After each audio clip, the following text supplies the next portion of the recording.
라면 우리 교회가 이 장주 땅에 있어요. 그럼 우리는요, 하나님 나라의 정치와 경제와 문화를 이 장주 도시 가운데 입혀버리는 것이 우리 교회가 해야 될 일이라는 것입니다. 아멘.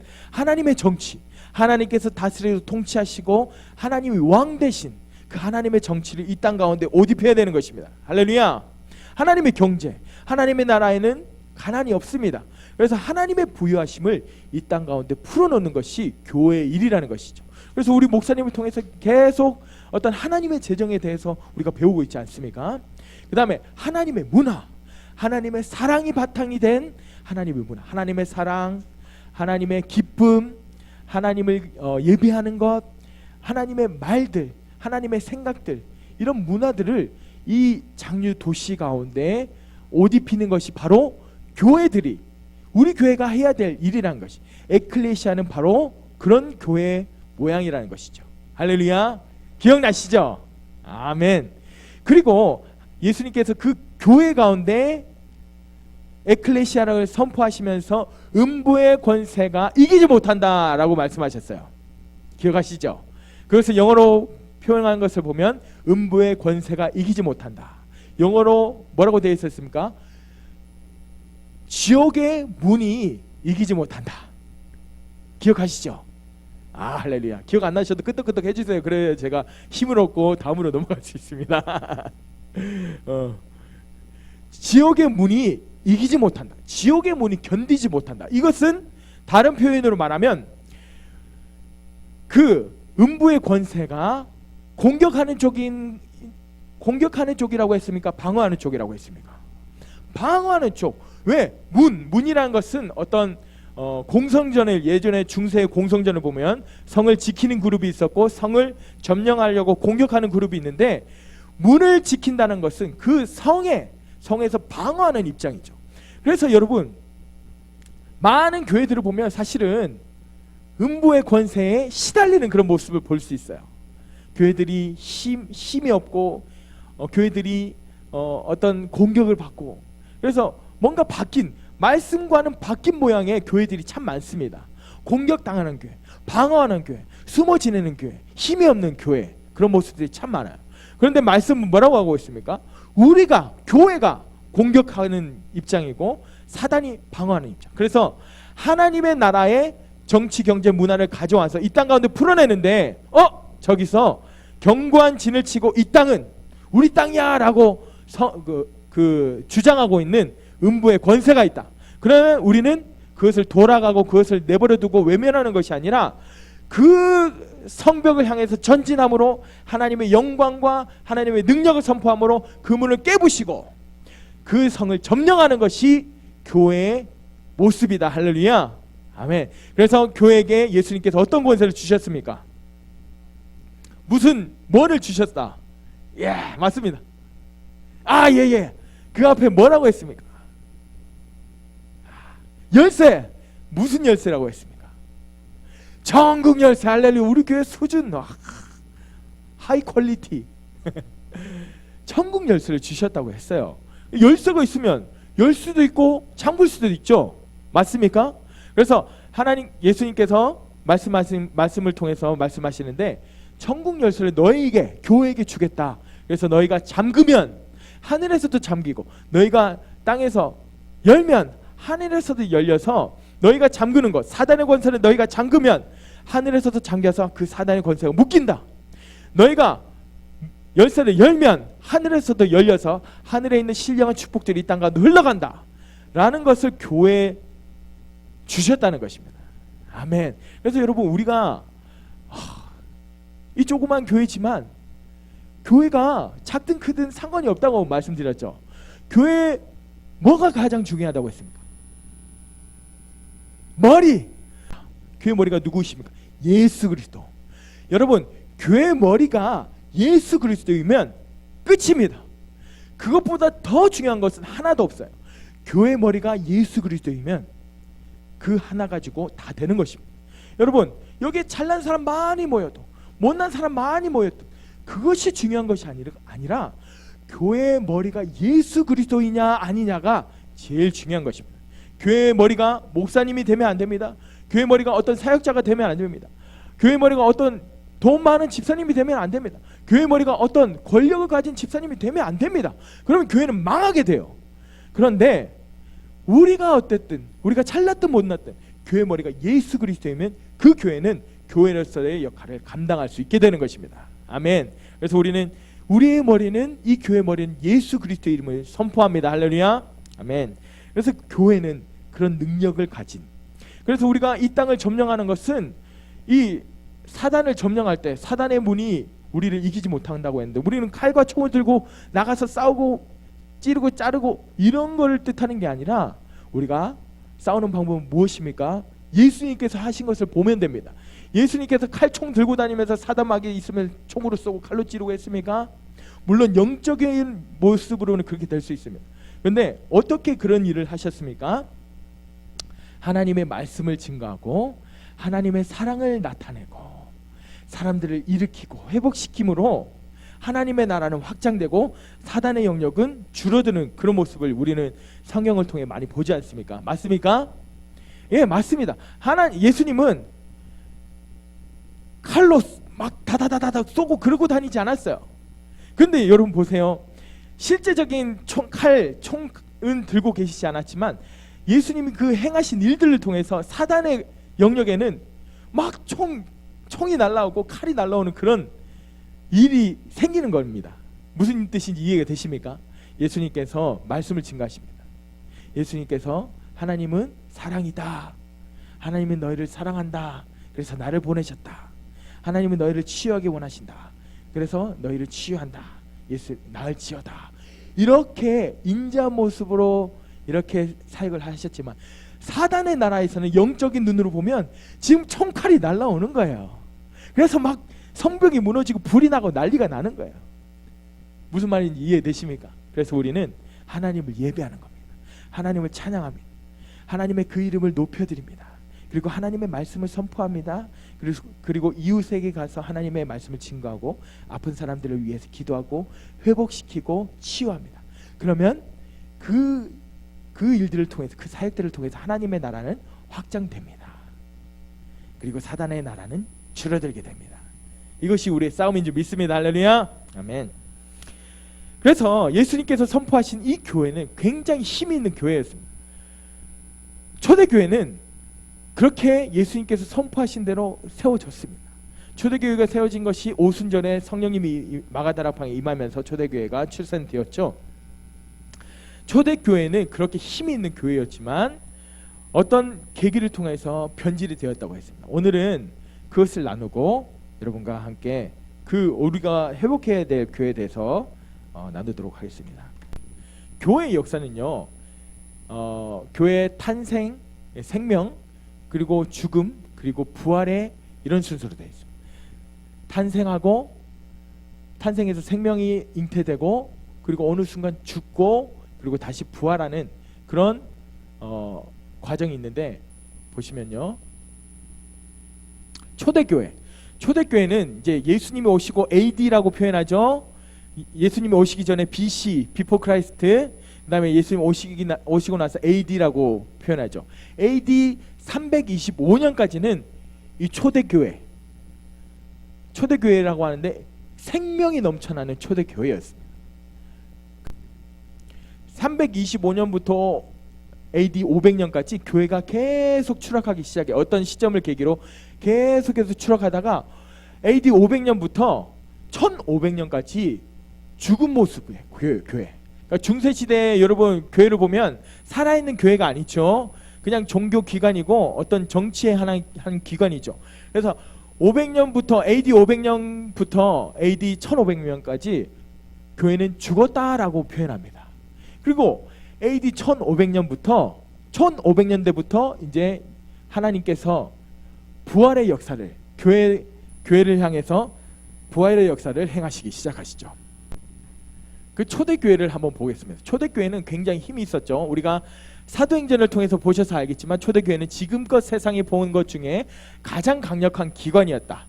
하나님의 에클레시아였고 만물을 충만케 하시는 이의 충만함이었다. 그래서 초대교회 역사를 보면 예루살렘 교회 성장, 그러니까 그 시작이 오순절에 마가다락방에 120명이 힘써서 기도하고 있을 때 성령님이 임하셨죠.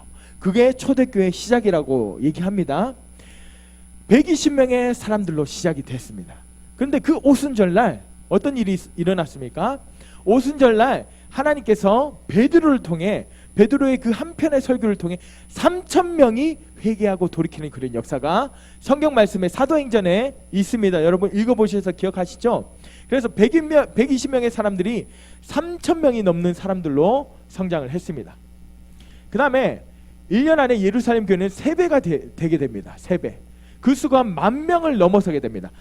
사도행전 4장 4절에 보면 뭐라고 표현되어 있냐면 성도의 수가 5,000이 되었다라고 표현되어 있습니다.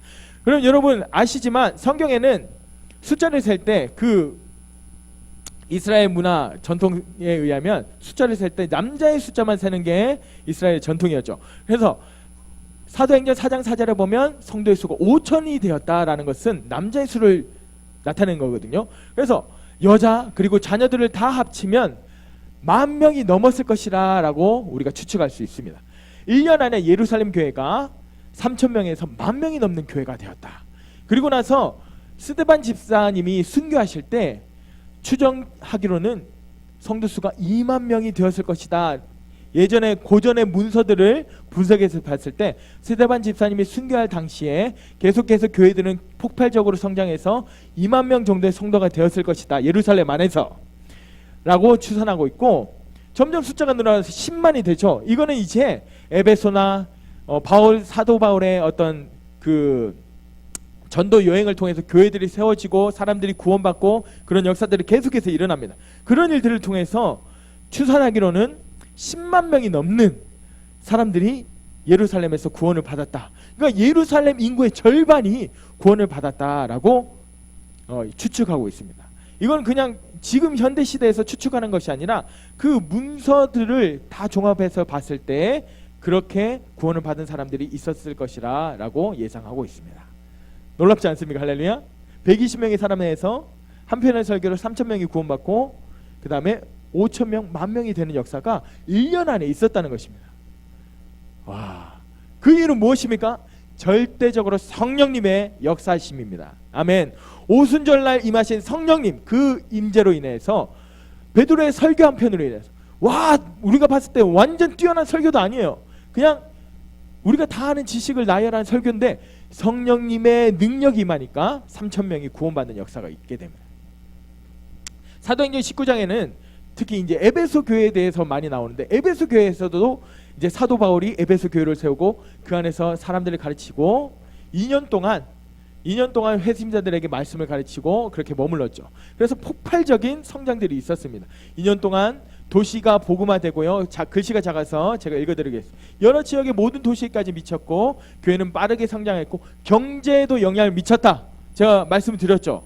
에베소는 무역을 하는 그런 도시였는데 아데미 신전이 많았고 아데미 신상을 많이 제작해서 팔아서 그것을 수익을 남기는 그런 도시였는데 사람들이 예수님을 믿고 구원받으니까 그 신상과 신전을 쓸모가 없게 된 거예요.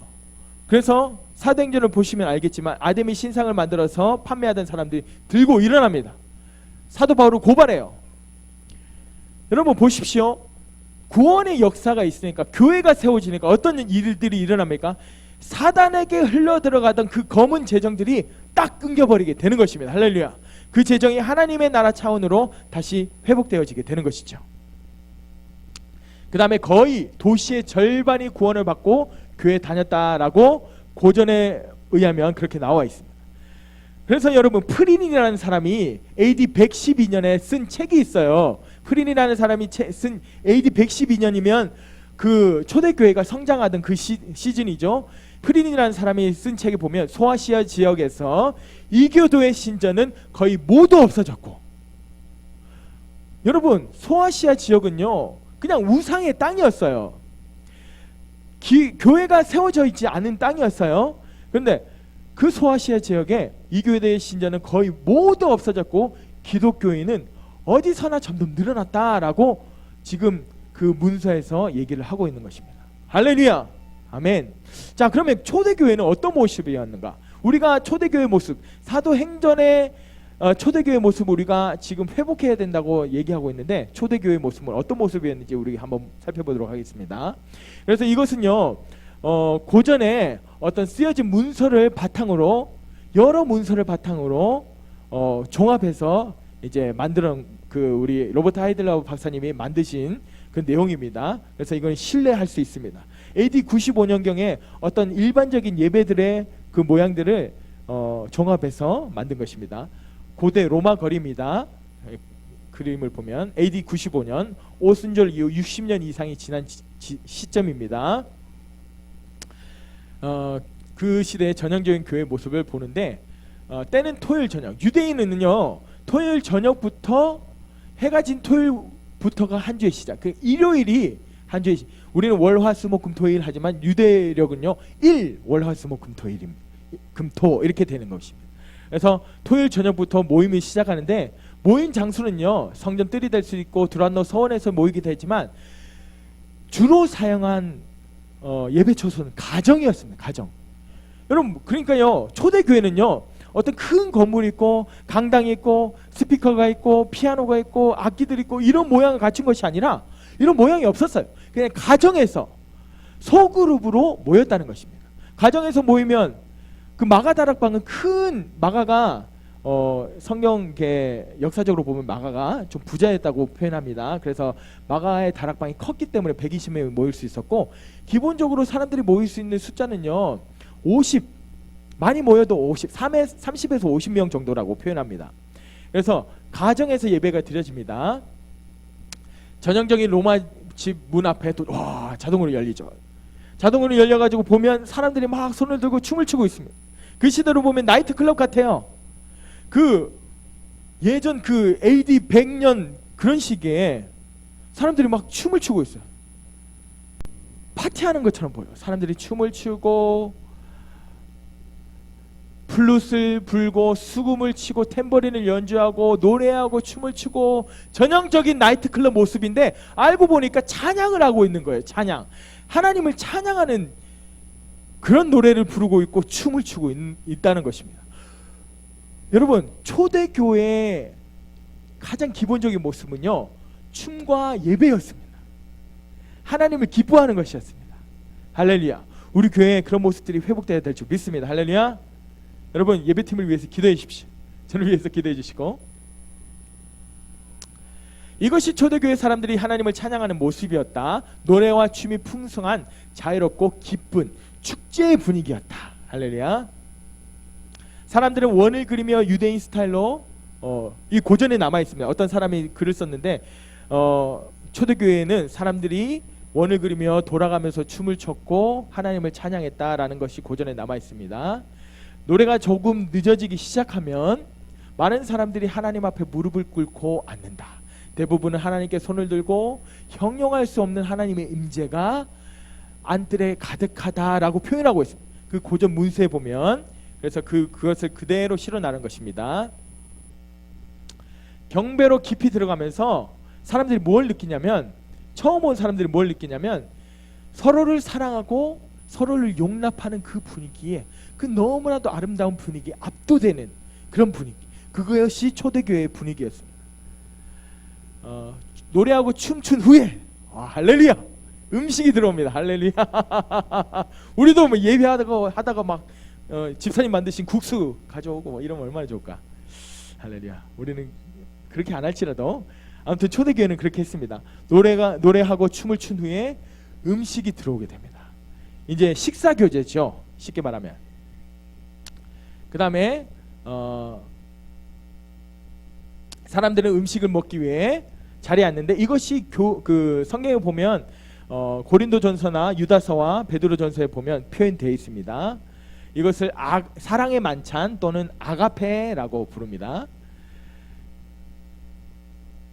음식을 먹기 전에 그 집의 주인은 초에 불을 켜고 감사하는 기도. 집주인이 이제 기도를 시작함으로 식사를 시작하는 거예요. 그래서 컵을 들고 하나님께 감사 기도 드리고, 포도주 같은 컵을 들고 감사 기도 드리고, 그것을 한 컵에서 사람들이 나눠 마시게 됩니다. 그리고 또 빵을 들고 감사 기도한 후에 사람들이 또 서로 돌아가면서 나눠 먹게 됩니다.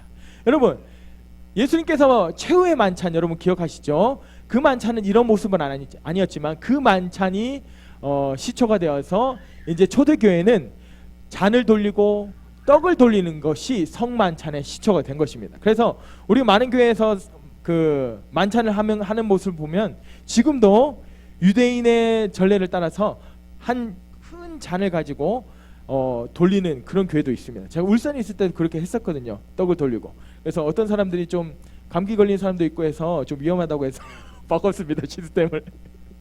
감기 들린 사람이 있는데 같은 잔을 입대고 마시면 병이 옮을 수도 있습니다. 그래서 그 조그만 잔, 지금 우리 교회에서 하는 조그만 잔 있죠. 그걸로 시스템 바꿨어요. 좀 아쉽긴 하지만.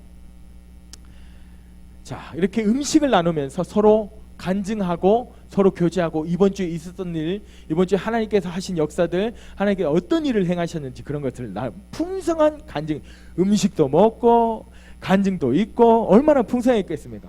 와. 음식을 먹은 후에는 또 예배를 드리기 시작합니다.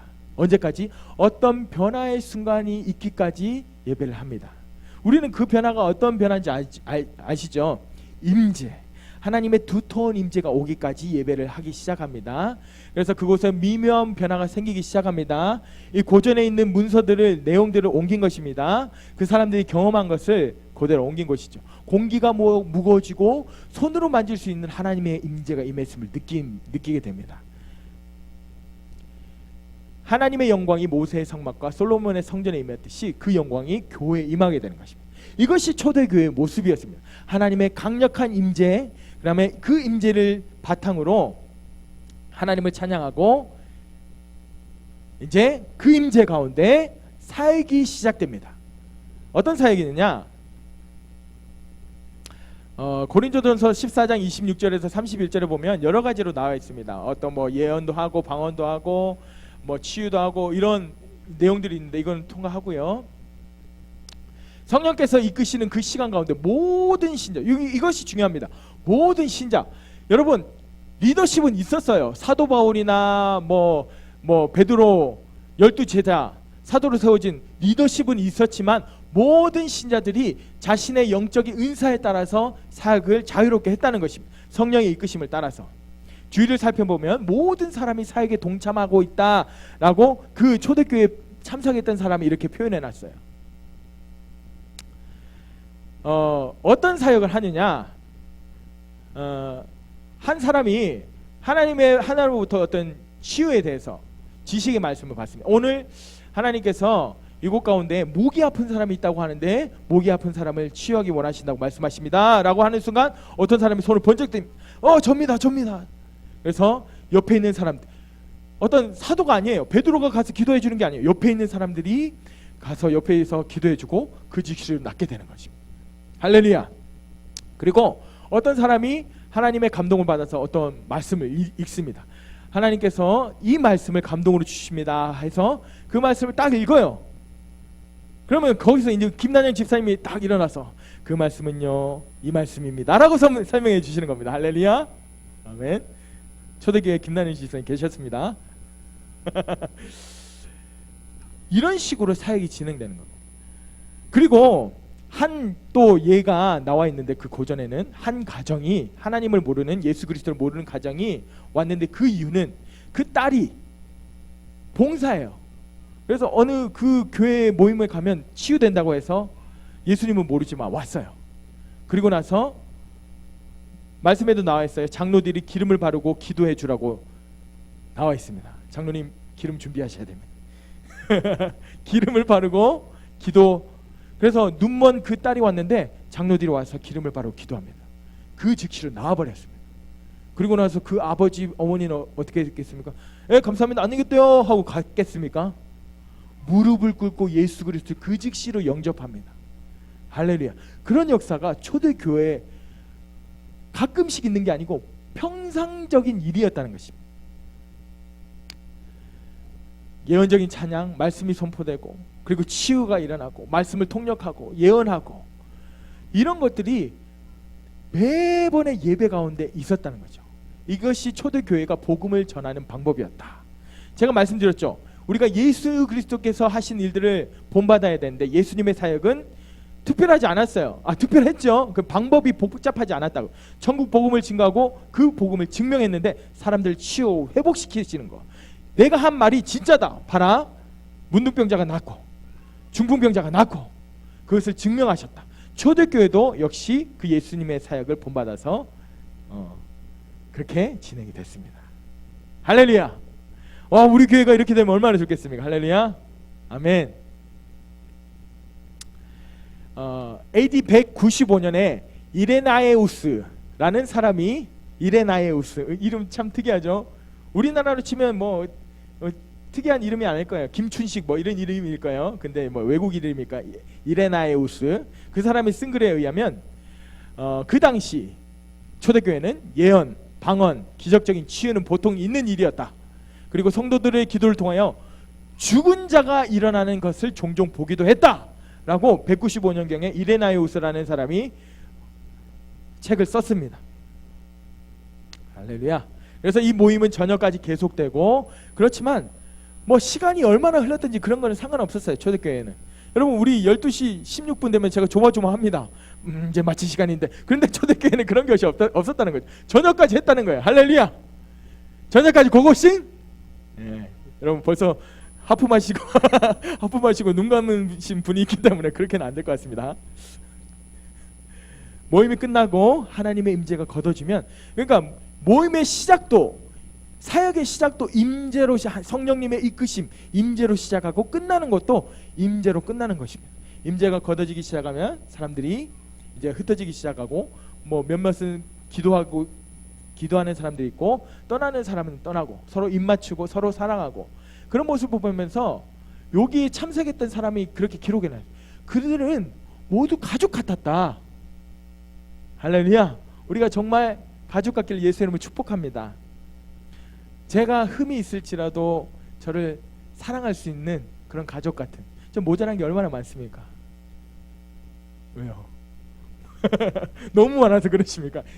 많이 모자라지만 여러분 저를 가족같이 사랑해 주시길 예수님 축복합니다. 그리고 서로를 사랑해 주시길 예수님 축복합니다. 할렐루야. 얼마나 모자라요. 저처럼 그 화면에 꽉 찰 수 있는 사람이 흔한 줄 아세요? 여러분 유튜브 한번 보세요. 깜짝 놀라고 저도 편집하려고 눌렀다 깜짝이야. 화면에 꽉 찬 얼굴 주여. 가족 같은 분위기 이것이 초대교회의 모습이었습니다. 이제 반주로 왔습니다. 여러분 20분 안에 마칠 테니까 여러분 이 역사를 이 PPT를 보면서 역사를 공부하다 보면 졸린 거 당연합니다. 이해합니다. 그런데 여러분 우리가 이 역사를 좀 알아야지 우리의 모습이 지금 잘된 건지 못된 건지 알 수 있으니까 여러분 반주로 왔습니다. 조금만 더 정신줄을 붙잡고 놓지 않으리라. 여러분 옆 사람에게 얘기해 주세요. 정신줄을 놓지 마세요. 벌써 가신 분도 있고 돌아오세요. 이렇게 325년까지는 이 초대교회가 폭발적으로 성장했었습니다. 성령의 강력한 임재가 있었고 치유가 있었고 회복이 있었기 때문에 가는 곳곳마다 새로운 신자들이 물일듯이 일어났어요. 파도치듯이 몰려왔어요. 그래서 폭발적인 증가가 있었습니다. 그런데 어떤 시점을 통해서 이 초대교회가 추락하기 시작해요. 어떤 시점인가? 325년부터 500년까지 점점 추락하게 되더니 완전 죽은 모습으로 가게 됩니다. 어떤 일이 있었냐? 콘스탄틴 AD 312년경에 로마는 좀 혼란을 겪습니다. 어떤 그 왕권을 놓고 많은 혼란을 겪는데 그 중에 두 사람이 있었어요.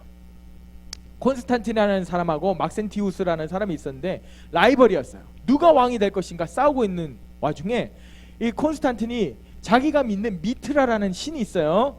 태양신이에요. 미트라라는 신에게 내가 이길 수 있도록 미트라 신이시여 도와주세요 기도하고 있는데 환상이 열린 거예요. 환상이 열려가지고 태양이 있는데 그 태양 옆에 불타는 십자가를 보여주면서 이것으로 정복하라 라는 계시가 임한 것입니다. 그리고 나서 콘스탄틴이 십자가 나는 이제 그리스도의 제자가 되었음을 선포하노라. 땅땅땅. 콘스탄틴 왕권을 장악하려고 하는 그 1, 2위를 다루던 그 콘스탄틴이 십자가를 보고 계시로 받고, 이거는 여러분 지어낸 말이 아니라, 여러분 그거 기독교가 로마의 국교가 된 거 여러분 역사에 배우셨죠? 콘스탄틴 황제가 기독교를 국교로 한 거 배우셨죠? 그게 이 로마는 왕정 국가이기 때문에 왕의 그런 모든 일들이 다 기록이 되어 있습니다. 그래서 자기가 왜 로마의 그 종교를 기독교로 국교화했는지에 대해서 설명을 하고 역사서에 설명을 하고 있는데, 이런 것들이 나와 있다는 것이죠.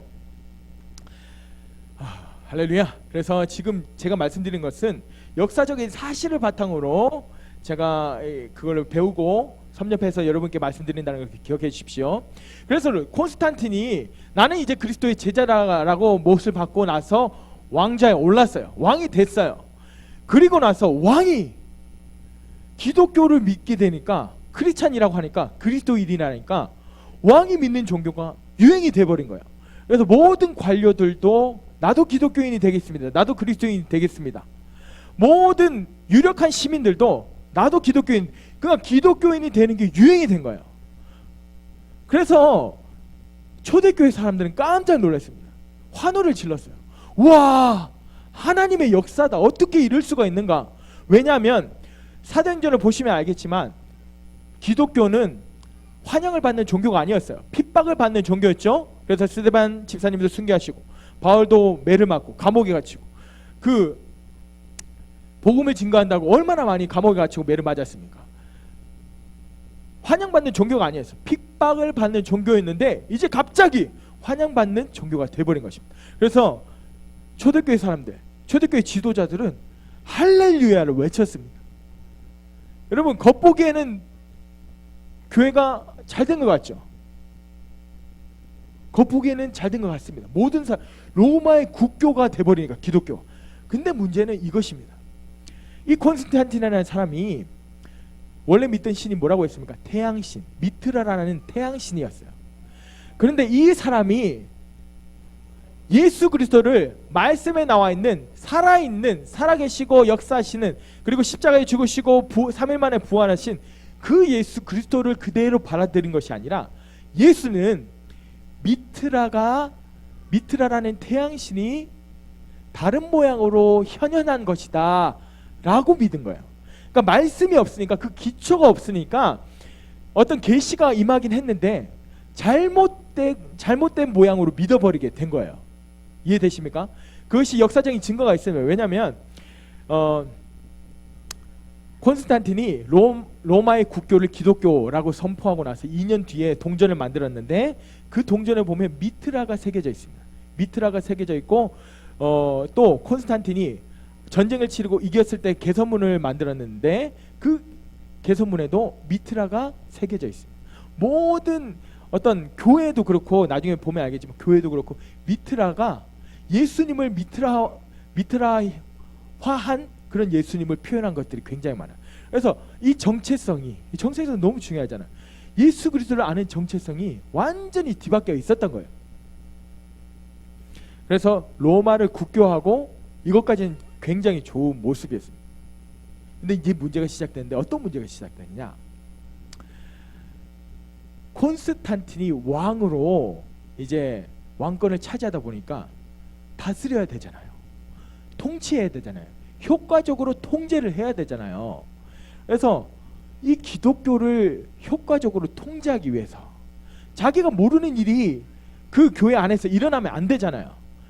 그 교회들을 통제하기 위해서 뭘 했냐면 가정교회를 법적으로 금지시켜버립니다.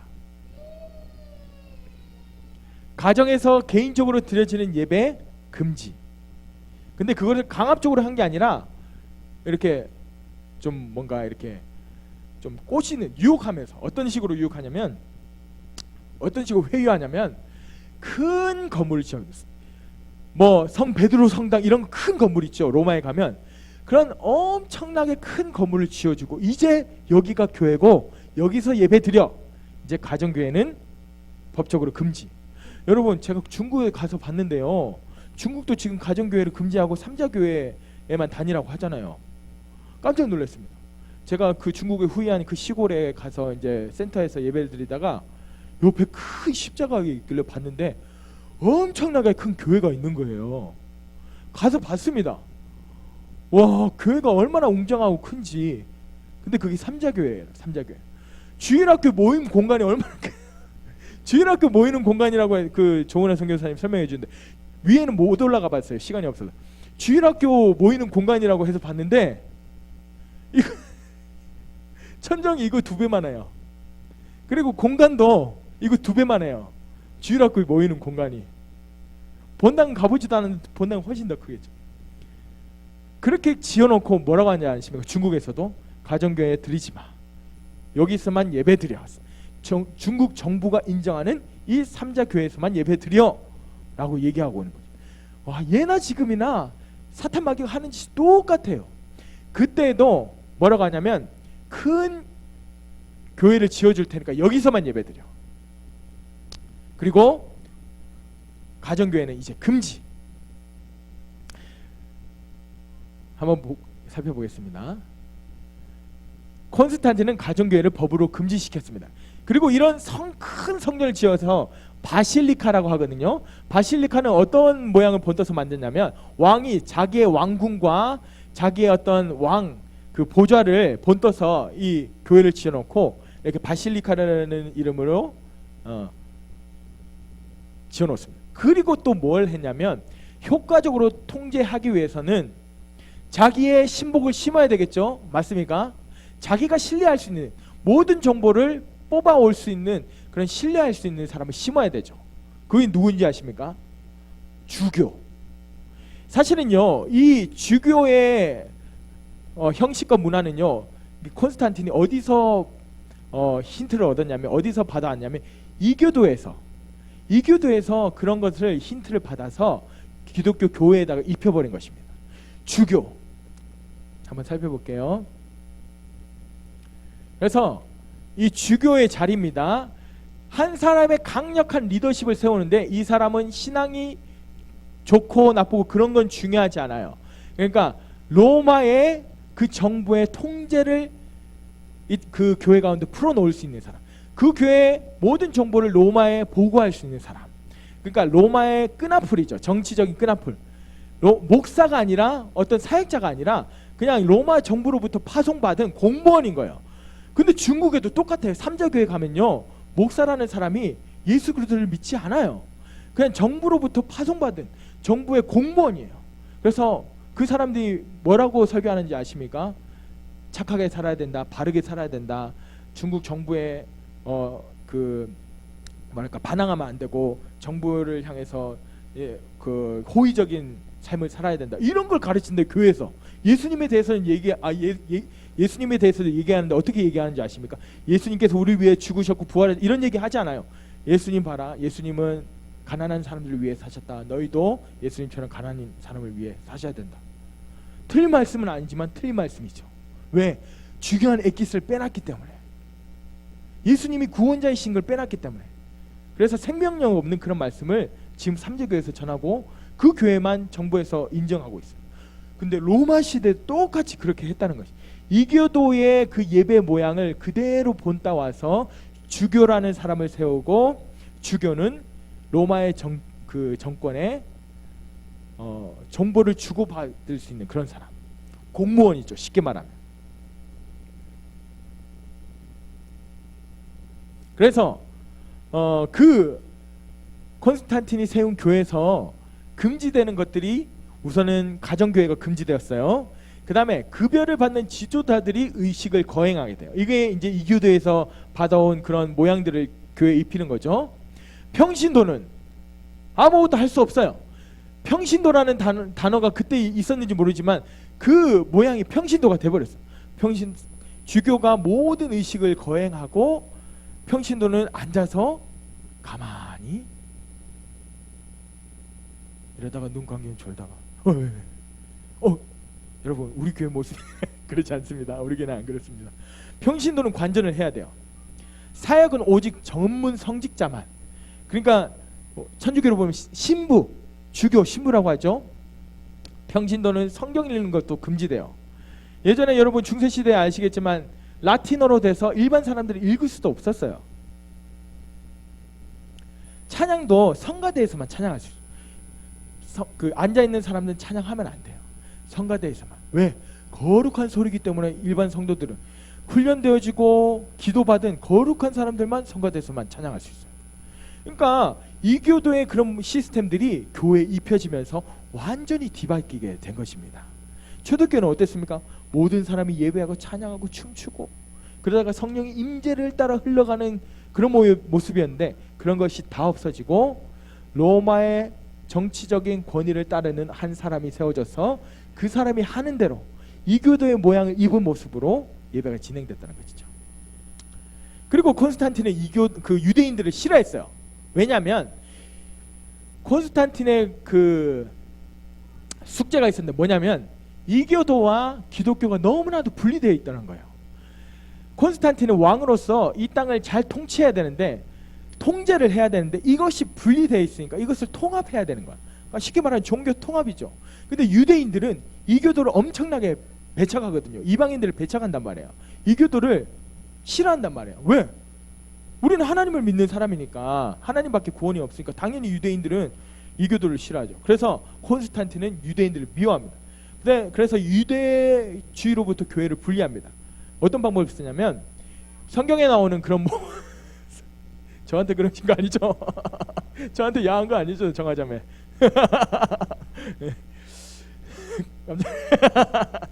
야라고 하길래 아이고 저 부르셨어요? 아니죠? 예. 유대 모든 절기를 금지시켜 버렸어요.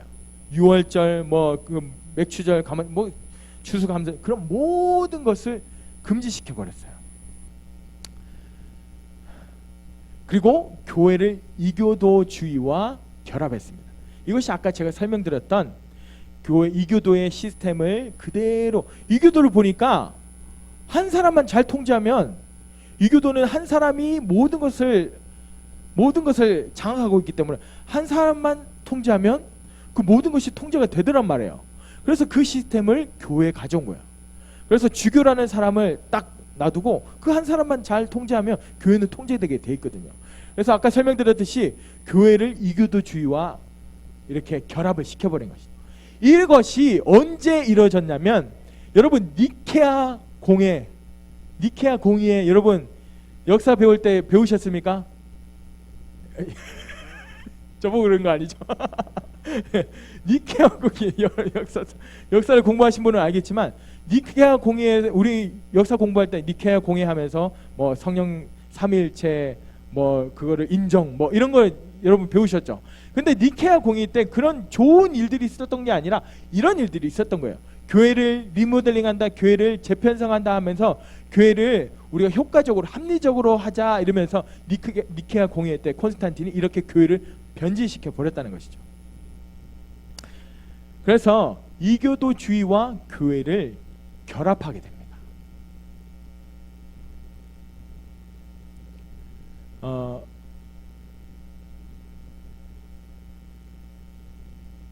여기 살짝 보시면 이게 무슨 뜻이냐면요, 이교도와 교회를 통합해 버렸어요. 뭘로? 국교가 기독교니까 기독교로 통합해 버렸어요. 이교도가 하나님 외에 모든 잡신이죠. 우상들이에요. 이교도 너희는 이제 이교도를 믿지 마. 이교도를 숭배하지 마. 너희는 이제 교회야 라고 얘기했어요. 언뜻 보면 좋은 얘기 같죠. 무슨 말이냐면 이교도 신전을 이제 교회라고 선포해버린 겁니다. 그렇다고 해서 그 이교도 신전이 예수님을 믿고 구원받은 사람들이 넘쳐나는 그런 교회였느냐?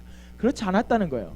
교회라고 선포하고 교회라고 얘기는 하지만 그 이교도들이 여전히 이름만 바꿔서 자기가 믿는 그 우상들을 숭배하더라는 거예요. 그래서 여러분 천주교에 보면 아실 거예요. 천주교에 보면 성 미카엘이라고 해서 천사를 숭배하는 그런 사상들이 있고, 성 누구누구에서 어떤 거를 돌보는 그런 천사, 또 어떤 거를 해주는 천사, 성 누구누구 해서 그런 걸 숭배하는 것들이 이교도로부터 입혀진 것이라는 것입니다. 여러분 이해되십니까? 그러니까 초대교회로부터 흘러오던 그 전통들이 다 없어지고 이교도와 교회가 짬뽕된 그런 모습들이 지금 중세의 교회의 모습이었다는 거예요. 이게 AD 325년 니케아 공회 때부터 시작해서 점점 교회가 추락하더니 AD 500년경부터는 교회가 그런 타락한 모습으로 쭉 진행되게 된 것입니다. 언제까지? 1500년도까지. 그래서 교회는요, 중세의 교회는 성경을 읽을 수가 없었습니다. 하나님께서 나를 사랑하시는 것을 알 수 없었습니다. 당신은 기뻐하러 교회 갈 수 없었습니다. 그냥 엄죽하고 무섭고 무거운 그런 분위기. 영적인 은사들을 이해할 수 없었고 내가 무슨 은사가 있는지 그걸 알 수가 없었습니다. 성령 안에서 세례를 받을 수 없었고 성령의 어떤 역사들이 없었고 어떻게 구원받는지 알 수 없었다. 왜? 예수 그리스도 없기 때문에. 그래서 그 중세 교회에서는 기도문을 외우는 것, 돈을 내는 것, 헌금을 많이 내는 것, 헌금을 많이 내야 구원받는다. 거룩한 제단들의 순례를 가는 것을 통해서 구원을 받고 용서받을 수 있다라고. 고해성사 아시죠? 고해성사. 그러면 신부한테 얘기하는 거잖아요. 신부님 고해성사 내가 이런 죄를 지었습니다. 이러면 그 신부님이 뭐라고 합니까? 그러면 가서 뭘 합니다. 교회 마룻바닥을 요만큼 닦으세요. 그러면 당신이 죄가 사해질 것입니다. 이게 고해성사예요. 여러분 아시죠? 들어보셨죠? 여러분 내가 지은 죄가 교회 마룻바닥을 닦는다고 지워집니까? 아닙니다. 오직 예수 그리스도 그 보혈만이 우리의 죄를 씻을 수 있는데 그 교회가 그 예수 그리스도를 잃어버리니까 이런 것에서 구원을 받으려고 하더라는 거예요. 기도문을 외우고 돈을 많이 내고 성지순례하고. 그래서 교회는 완전히 타락하게 되었습니다. 이것이 500년부터 1500년대까지 지속되었습니다. 교회가 죽었고, 하지만 하나님은 교회를 사랑하시고 우리를 사랑하십니다. 그래서 이제 교회 회복의 역사가 1500년대부터 시작됩니다. 할렐루야! 살아계십니까? 이제 교회는 죽었지만 우리는 살아있어야 됩니다. 이제 부활의 역사가 시작됩니다. 그 부활의 역사의 시발점이 어디게 되냐면 오해하지 마세요. 그 부활의 시발점은 바로 이 사람입니다. 누군지 아시죠? 집사님. 마틴 루터하고 친하셨나봐요. 예, 친구셨나봐요. 마틴 루터 1500년경에 이 수도승이었던 마틴 루터가 성경을 선물 받아서 성경을 읽게 돼요. 꽉 차죠? 나중에 우리 교회 유튜브 보세요. 저거 볼 수 있습니다. 제가 딱 나오면 저런 모습입니다. 마틴 루터가 성경을 선물 받아서 성경을 읽기 시작해요. 왜? 수도승이었기 때문에 라틴어를 알았거든요. 제가 말이 빨라져도 이해해 주세요. 성경을 읽었더니 구원받는 거는 헌금을 많이 해서도 아니고 뭐 헌신을 많이 해서도 아니고 신부의 말을 잘 들었어도 아니고 성지순례를 갔어도 아니고 예수님을 믿어야 구원받잖아. 이걸 알아버린 거예요. 수도승이었는데 성경을 읽지 않았어요. 왜? 성경이 필요 없었기 때문에. 주교만 보는 게 성경이었기 때문에. 라틴어를 알기 때문에 그 성경을 읽을 수 있었어요.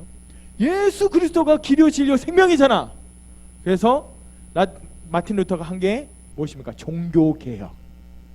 보시면 16세기 루터, 하나님께서는 교회 구원의 교리를 회복하셨다. 마틴 루터를 통해서 우리는 믿음을 통해 은혜로 구원받는다. 할렐루야. 맞습니까?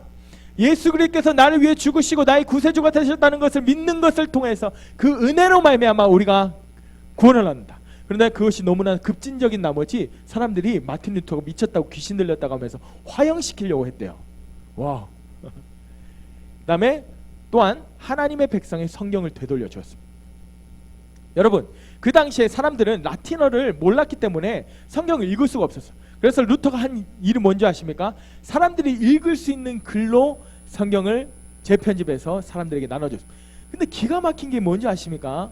그 당시에는 그런 기술이 없다가 딱 성경을 보급하려는 그 시점에 맞춰서 뭐가 개발됐냐면 활자가 개발됐어요.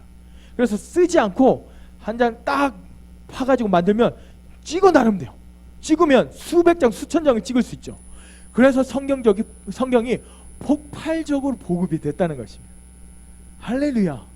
이것이 하나님의 역사가 아닐 수가 있겠습니까, 여러분? 어떻게 그 시점에 맞춰 누가 개발했는지 기억이 잘 안 나요. 기억? 예? 아, 이런 분을 이런 분이 우리 교회 집사님 구텐베르크. 여러분 구텐베르크 다 아셨죠?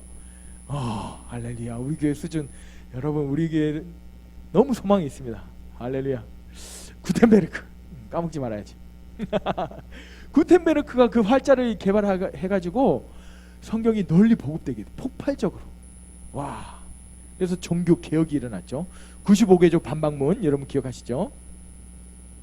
그래서 여러분, 하나님은 1500년도부터 죽어버린 그 교회를 다시금 회복하기 시작하셨어요. 어떤 모습으로요? 원래 교회, 하나님께서 원하시는 것은 원래 초대교회의 모습을 회복시키는 것이 하나님의 계획이실 거예요. 그런데 또 급진적으로 할 수 없기 때문에 하나님께서 점진적으로 어떤 일들을 행하십니다. 그 첫 번째 일이 어떤 운동들을 통해서 한 걸음씩 한 걸음씩 교회가 나아가게 하신데, 첫 번째가 이제 우리 마틴 루터 형님을 통해서, 제 형님이라고 해도 믿겠어. 꽉 차는 거 보니까 마틴 루터 형님을 통해서 구원, 말씀을 보급하고 구원이 예수 그리스도로부터 온다라는 것을 회복하셨어요.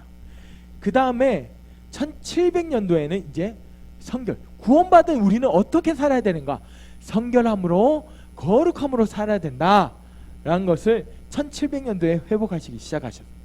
그 다음에 1900년도에 무엇을 회복하셨어요?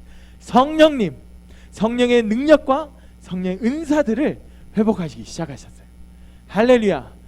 이분이 찰스 피닌가 어떤 그런 유명한 분이에요.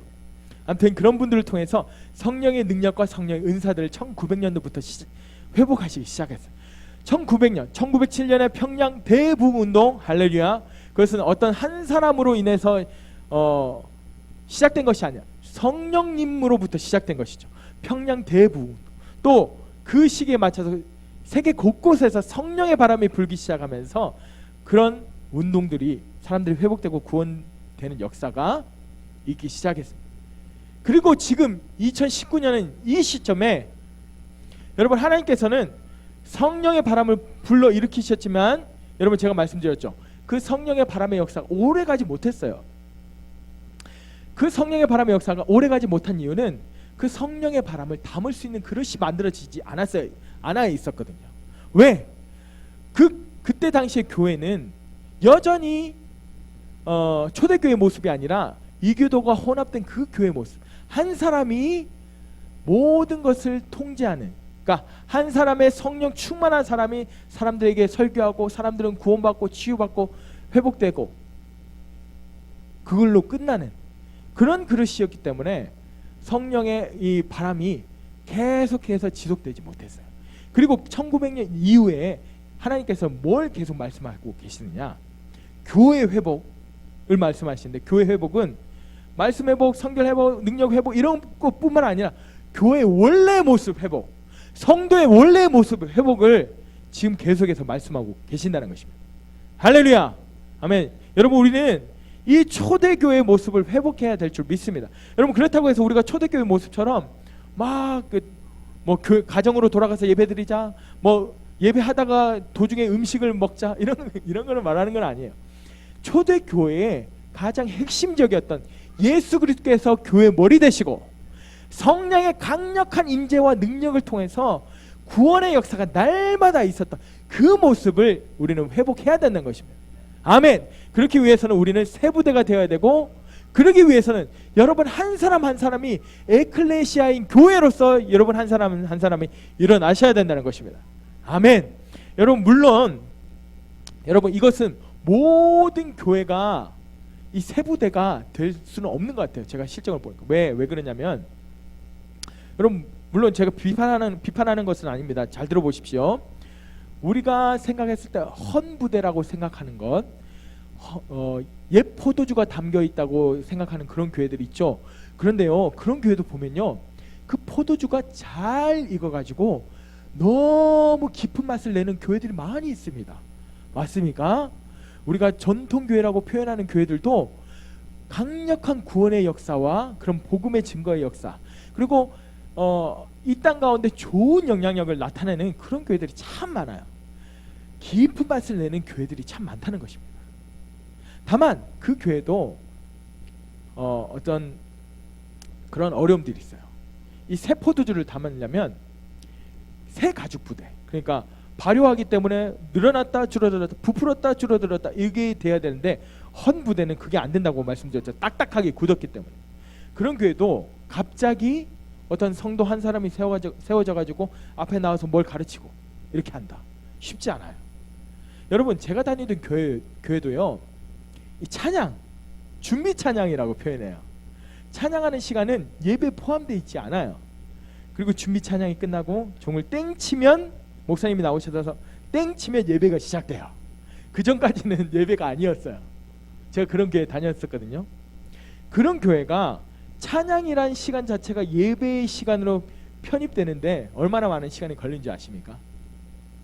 제가 무슨 말씀을 드리는지 여러분 이해하시죠? 그래서 옛부대인 교회가 깊은 맛을 내는 교회도 많지만 새 포도주를 담기에는 딱딱해서 새 포도주를 담기에는 부족한 부분들이 있다. 왜? 초대교회는 예배와 찬양이 넘치는 교회였기 때문에. 근데 갑자기 종 땡치면 예배 시작이라고 얘기하는 그런 교회에서 갑자기 성도들이 나와서 춤추고 이러면 그게 가능하겠습니까? 좀 어려워 보이긴 하죠, 여러분. 그래서 각자마다 사명이 있는 겁니다. 각자마다 부르심이 있는데 우리 교회의 부르심은 바로 이것이란 것입니다. 초대교회의 모습을 회복하는 것. 할렐루야. 이것이 우리 목사님을 통해서 선포되어졌고 제가 여러분에게 말씀드리고 있는 내용이란 것이죠. 여러분, 우리는 초대교회, 사도행전적인 교회의 모양을 회복해야 될 줄 믿습니다. 우리는 계속해서 예배를 더 깊이 더 즐겁게, 요즘 춤을 못 춰서 제가 죄송해요. 춤을 춰야 되는데 의도적으로도 춤을 춰야 되는데 회복해야 될 영역들이 있습니다. 제 안에도 예배를 회복하고 말씀을 회복하고 말씀의 능력을 회복하고. 할렐루야. 여러분, 여기 와서 누가 치유돼 보세요. 그 사람이 예수 없다고 얘기할 수 있는지. 자기가 암이었는데 치유돼 보세요. 내가 예수 없다고 얘기할 수 있는지. 그렇지 않다는 것이죠. 여러분, 그래서 우리 교회의 사명은 사도행전적인 교회를 회복함으로 이 장로 도시 가운데 한국의 좋은 모델이 되길 예수 이름으로 축복합니다. 아멘. 그래서 여러분, 이 사도행전적인 교회, 다음 주에 계속해서 어떤 직임들에 대해서, 은사들에 대해서 얘기하지만 성도 한 사람 한 사람이 일어나기 위해서는 많은 스쿨들을 열어야 돼요. 많은 컨퍼런스를 열어야 되고. 여러분, 초대교회는 예수님께서 선포하신 에클레시아의 교회였습니다. 만물을 충만케 하시는 이의 충만함이었고 그 충만함이 그 땅 가운데 풀어졌습니다. 사람들이 구원받고 치유되고 회복되어지고 죽은 사람이 일어나고, 그래서 폭발적인 구원의 역사가 있었고 교회가 이곳저곳에 세워지고, 아까 그 말씀드렸던 초대교회가 가정교회라고 했죠. 로마에서는 한 날에 수백 교회 그런 예배 모임이 있었다는 거예요. 로마 인구의 절반이, 그러니까 초대교회 때 콘스탄틴이 국교를 기독교라고 선포하기 전에 초대교회 때 로마의 절반이 구원을 받았다고 어떤 사람들은 얘기하고 있어요. 추측하고 있어요. 그 정도로 초대교회는 성령님의 강력한 임재와 예수 그리스도의 머리 되심으로 인해서 힘이 있었다는 거예요. 우리는 그런 모습을 회복할 것입니다. 성도 한 사람 한 사람이 놀라운 가르침, 놀라운 치유, 놀라운 예배, 놀라운 선포, 한 사람 한 사람. 여러분, 꿈과 비전을 가지시길 예수 이름 축복합니다. 나를 통해서 사람이 살아나고 사람이 회복되어지고 가정이 회복되어지고 가정이 일어나고. 할렐루야. 여러분이 이제 그런 시즌을 맞이할 준비를 하셔야 됩니다. 이 시간 우리 함께 기도할 때, 하나님, 저는 아무것도 아닙니다. 제가 할 수 없습니다. 그런 거 제가 어떻게 할 수 있겠어요? 저도 마찬가지입니다. 여러분, 우리 목사님도 늘 하시는 말씀이 있잖아요. 목사님이 늘 말씀하시지, 본인이 하실 수 없다고 얘기하시잖아요. 맞습니다. 우리가 할 수 없어요.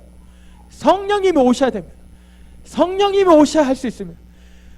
초대교회의 초대교회가 그 힘이 있었던 것은, 절대적인 이유는 예수 그리스도께서 머리 되시고 성령님이 그곳 가운데 임하셨기 때문이에요. 여러분, 우리는 성령님을 구해야 됩니다.